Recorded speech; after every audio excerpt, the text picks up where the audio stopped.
Sickle cell is a genetic blood condition that causes many complications, with the most common being anemia and severe pain episodes. Did you know that sickle cell is the most common and fastest growing genetic condition in the UK and globally?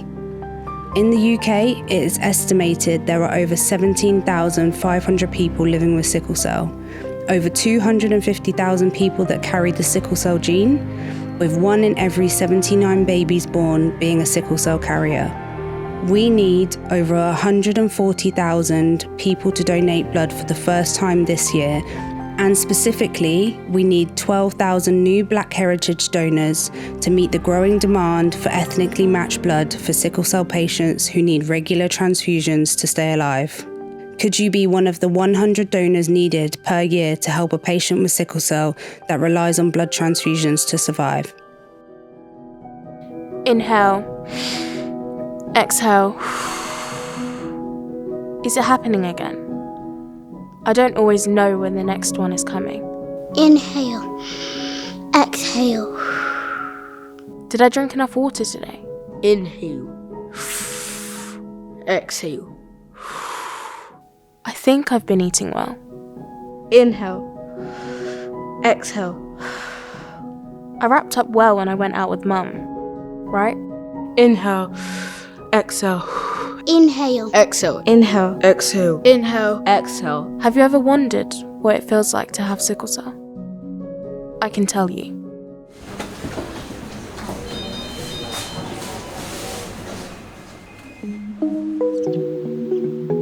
You know how I have sickle cell?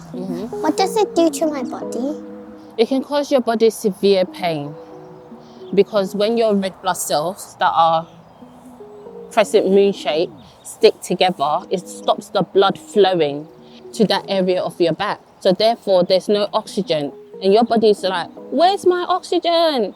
And it starts to tense up. And that's what causes your pain. It's much more than the kind of pain that makes you squint or raise a brow. I take a hit every time my heart pounds. At times, I can feel bound. In sickle cell crisis, I feel alone.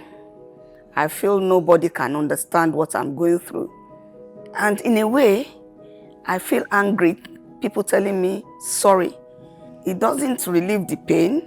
I feel more pressurized. When we talk about sickle cell pain, I'll say it's sharp. It takes away your breath. It kind of feels like you're getting hit repeatedly or something. And then mentally, it kind of like just makes you really like distressed. Like I'm alone in that moment. We have a special connection because I understand what she's going through better than any other person. I can feel the pain myself. When I have a crisis, the pain feels like hard rocks banging on my back. It usually happens when I overdo stuff, and then it starts to hurt a little bit. Then it keeps on going bigger and bigger and bigger. And then I cry. My friend says for her it's like having crushed glass running through her veins, somehow finding its way to cut through without restraint. Somebody else says the pain is like a tightening vice that grips until it can grasp every ounce of life. I'll describe sickle cell crisis as the most painful thing you can have. And with my experience, I can describe it as even more painful than labor pains. That's just a quick image of what sickle cell feels like. I remember I didn't know I had it, and then you told me. Yes, I did. And do you know why I told you? Because I need to know to pace myself. Yes, because I feel as if you knowing and being in touch with your body helps you more, because this is a lifelong condition. You need to take ownership of it. So even sometimes now, you know what medicines to take and what time periods to take.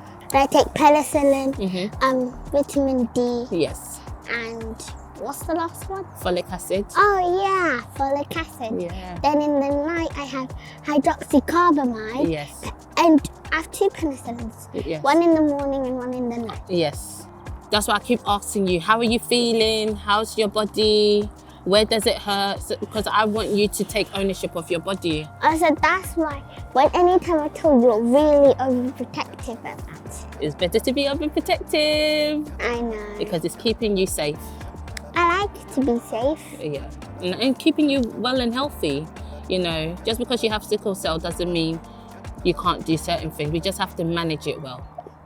At this point in life, the hardest thing about living with sickle cell is probably just balance, making sure everything's balanced. Obviously, I want to make sure I eat well, but obviously we all like the odd bit of junk. I go gym, but it's important not to overdo it. Whatever exercise I do, whether it's boxing, I've recently taken up golf. I'm enjoying that. Last week, I spent like nearly 24 hours sleeping after my first 9 holes. So I think the hardest thing at the moment is just balance. They're just some examples, but I think making sure you do enough of the things you enjoy and the things you want to do, but also in moderation and taking care of yourself and knowing the effects that could happen if you overexert yourself or overpush it. And don't worry, you can't get it now. It travels down south, transported through the bloodline. Like the London train lines, sickle cell and I are connected through a vine. We're combined.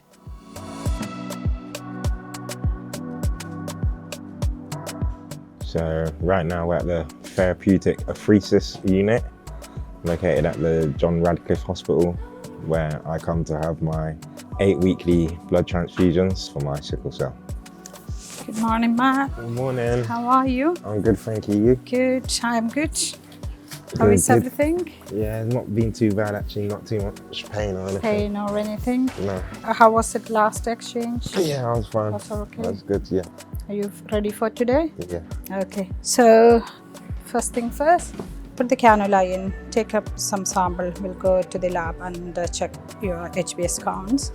Once we get the result, you will have the exchange. This place is really important for people living with sickle cell. They'll come and have their red cell exchange, and this will really give them a new lease of life. They might be feeling really uncomfortable, suffering with pain, tiredness, leading up to their exchange, but once they're here and they've had that exchange, they'll be feeling so much better. We take the sample for sickle cell count, cross-match and the full blood count for electrolytes. Then we'll send the sample to the lab.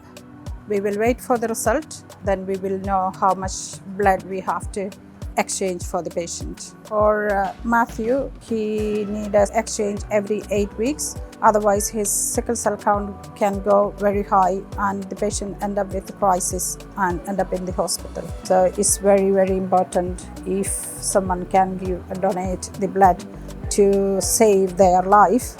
That's really very, very important. What do you want to be when you're older? I want to be a singer, actor, baker, scientist, cooker, artist. What's that one again? Astronaut. Wow. And That's a new one. And a skydiver. And a skydiver. Actually, no, scratch that. That's a definite new one. Do you think people understand that you have sickle cell? No. Well, my teacher does. Yeah. But my friends don't really understand. But what do you mean that they don't understand? I tell them I have it, but sometimes I think they forget. How does it feel when you can't go to one of your friends' birthday parties? I feel alright. They know that I usually tell them like, oh, I can't make it, sorry. I tell them why, or I'll make up lies. Oh goodness, that's not very nice. Mummy, even though I have sickle cell, I know you do your hardest to try to make me feel better. I love what you do for me. I love you too, Jessica.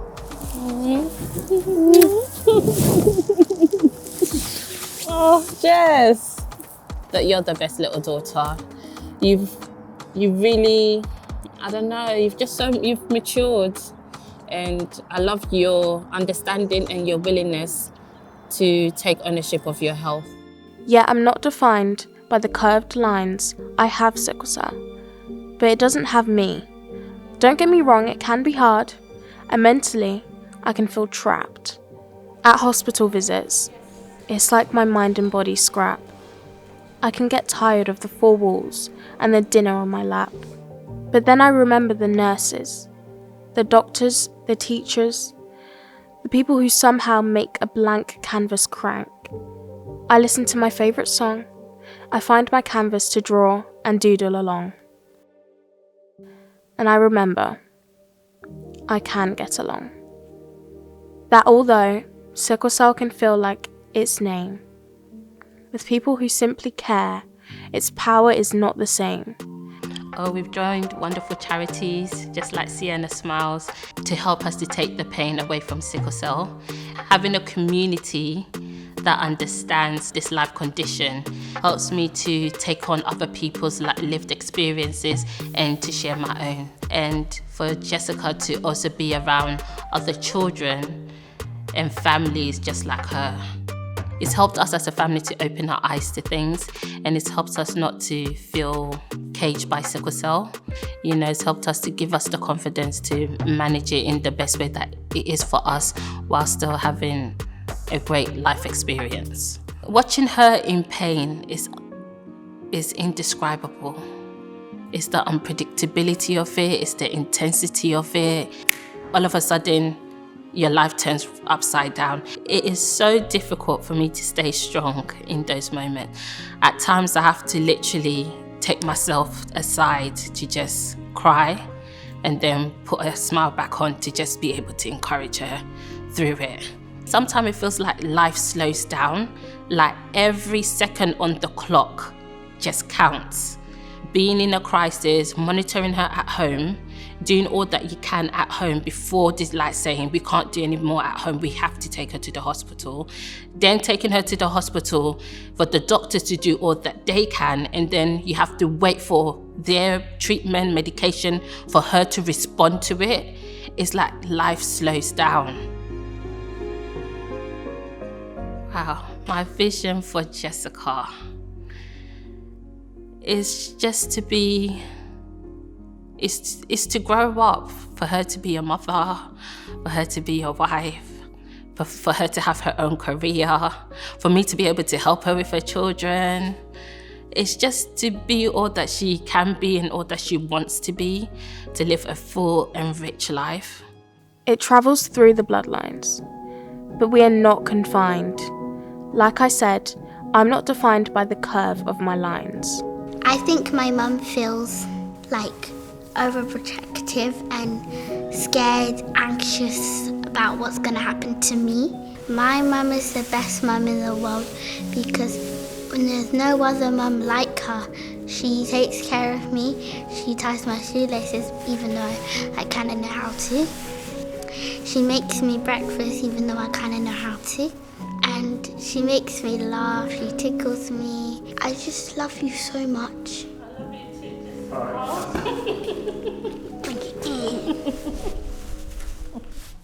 My last hospital admission was almost 2 years now. I was in the ICU intensive care unit for over 2 weeks, and I was in the hospital for almost a month. It was the worst admission that I've ever had. My life now with sickle cell, I just want to push on. For me to get to this age, I want to defeat sickle cell because I've had like conflicts with some of my colleagues that they think I'm pretending. When you are in pain, you are in pain. You can't do anything. They put me on shift with somebody one day and she was like, "Oh, Catherine, I hope you come tomorrow." I felt very upset. Sometimes people will think, "Oh, you are pretending," but it's your body. Let them think what they need to think, but let them know anywhere you are, this is my medical condition. I have limits to what I can do at this particular time. Thank you, Grandma. You're welcome. I love you. I love you. At the moment, one of our key areas of work is recruiting new donors of Black heritage. There's a particular subtype of blood called RO, which is particularly needed by patients that suffer from sickle cell. And people of Black heritage are 10 times more likely to have these rarer types of blood. We are doing lots of work out in the community, educating people about this particular need and encouraging people to sign up and give that first donation. Oh, I'm gonna cry. it warms my heart when I say my daughter has sickle cell and another person goes, yeah, I know what that is. Because I feel as though when I say, oh, my daughter has sickle cell, I have to shoot facts at them. And then when they understand the facts, I then have to be like, she looks normal now. She looks healthy now. But in a split of a second, that can change. So people should try and understand sickle cell. Study more about it. We should advocate more about people getting awareness of sickle cell. And even with my mom, the last 2 years, she's had 16 pints of blood. Without people donating, she would not be where she is today. It's really important to donate because there is life in your blood and it saves life. I can't be here today if there is no blood in the blood bank for me. It has saved my life. People need to live with those who have sickle cell to get a better understanding. So it does help that we are sharing our stories, and it does help that we are creating the change that we want to see. So it's connecting your first unit of blood. Yeah. So you have total 6 this time. Feeling okay? Yeah. It's cold. Just cold. Is it hurting? A little bit, but Okay. it's better than the big needle. Okay, Matthew, going to start now. Okay. So started. At the moment, I'm really enjoying doing a bit of work within boxing, wrap hands and do a bit of corner work. I'd like to progress and maybe a little bit further than that. I'm also just enjoying my time with Cianna's smile. I feel like it's a good feeling helping to make a difference and possibly give some of the beneficiaries we've got a better chance and better start at adulthood than I and people before me had that have sickle cell, whether that be in their professional career or their personal life. Just trying to make a better future for people living with sickle cell. Okay, Matthew, that's all done. Thank you. Had completed 6 units of blood. Are you feeling okay? Yeah, Yeah. So I'm at the John Radcliffe Hospital in Oxford. I'm with my partner today, who's receiving a plasma exchange therapy. I think I've donated probably about 20 times now in my life. I know that I'm doing something that's good and it can help someone, and it's such an easy process to go through. I'd urge as many people to get out there and donate if they can. Life in your blood with my mum. Take 1. I would say a big thank you to a blood donor because Jessica has had transfusion in the past. She's had transfusion where it has literally saved her life. Blood donations are so important because you don't know when you're gonna need it. When Jessie first got sick, in a serious crisis when she was maybe under a year, and we went to the hospital and they're like, she needs to have blood transfusion. Thank God there was a match there and ready. As a mother and as a new mother with sickle cell, I didn't know about the treatment plans before, but thank God that they had it ready that they could do straight away. Blood donors help those with sickle cell live another day. Blood donors help those with sickle cell have a life, enjoy the life that they've been given. I'm just so thankful that people are donating blood. Ever so thankful. Mummy, it's fine. I know. Don't cry. You're gonna I'm trying. I know. My life is in your bloodline. Your life is in mine. Life is in our bloodline. Life in your blood. Remember, there's life in your blood. That's a wrap. Are you finished?